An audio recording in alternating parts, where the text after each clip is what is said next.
আজকে আমরা একটা খুব পরিচিত কিন্তু খুব জরুরি বিষয় নিয়ে কথা বলবো, ডিজিটাল ক্লান্তি। আর সাথে থাকছে পল লিওনার্দির কিছু সহজ নিয়ম যা আমাদের জীবনটাকে আবার ট্র্যাকে ফিরিয়ে আনতে দারুণভাবে সাহায্য করতে পারে।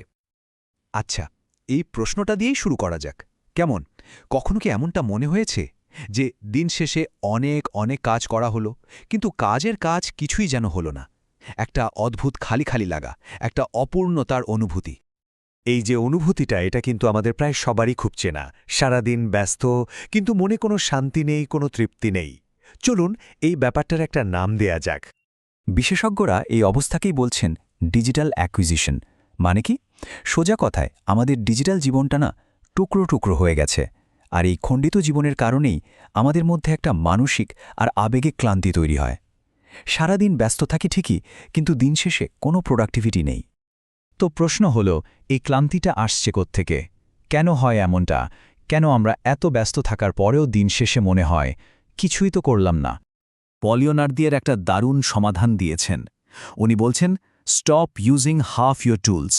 মানে আমরা যে এত সব টুলস ব্যবহার করি তার অর্ধেক ব্যবহার করাই বন্ধ করে দিতে হবে।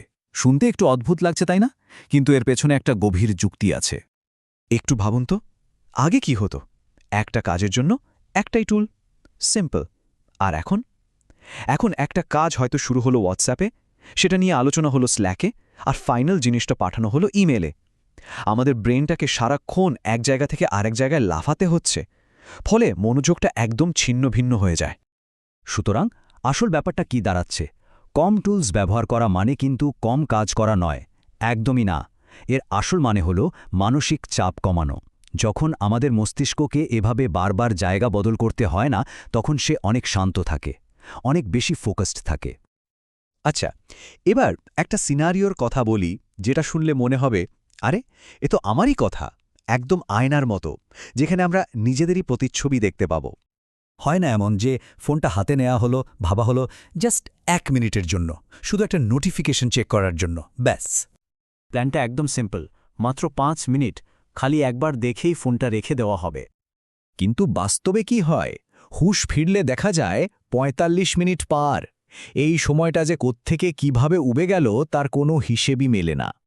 আর এই সময়টা হারিয়ে যাওয়ার পর যেটা আমাদের ঘিরে ধরে, সেটা হলো একটা তীব্র অপরাধ বোধ। মনে হয়, ইস, পুরো দিনটাই যেন হাতের মুঠো থেকে বেরিয়ে গেল। তো এই সমস্যাটা যখন এতই পরিচিত, এর থেকে বেরোনোর উপায়টা কি? মুক্তির পথটা কোথায়? চলুন সেই প্রথম ধাপটার দিকেই নজর দেওয়া যাক।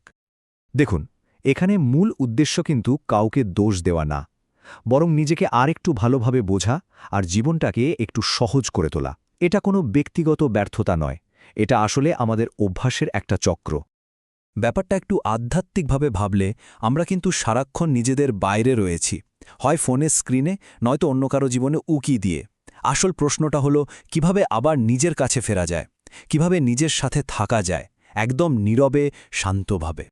আর তাই কোনো কঠিন চ্যালেঞ্জ বা বড় কোনো টাস্ক নয়, আছে শুধু ছোট্ট একটা অনুরোধ। আজ রাতে শুধু ফোনটা একটু দূরে সরিয়ে রাখুন, আর কিচ্ছু না। মাত্র 5টা মিনিট চুপচাপ শুধু নিজের সাথে বসুন, কোনো কিছু না করে শুধু থাকা। বিশ্বাস করুন, এই অতি সাধারণ ছোট্ট পদক্ষেপটাই হতে পারে ডিজিটাল ক্লান্তি থেকে বের হয়ে আসার প্রথম ধাপ, নিজের মনোযোগকে নিজের কাছে ফিরিয়ে আনার প্রথম প্র্যাকটিস। আর সবশেষে এই কথাটা মনে গেঁথে নেওয়া যাক, রিড স্লোলি, লিভ ডিপলি। মানে ধীরে পড়ুন আর গভীরভাবে বাঁচুন। হতে পারে আমাদের জীবনের গতিটা একটু কমালেই আমরা এর আসল গভীরতাটা অনুভব করতে পারব।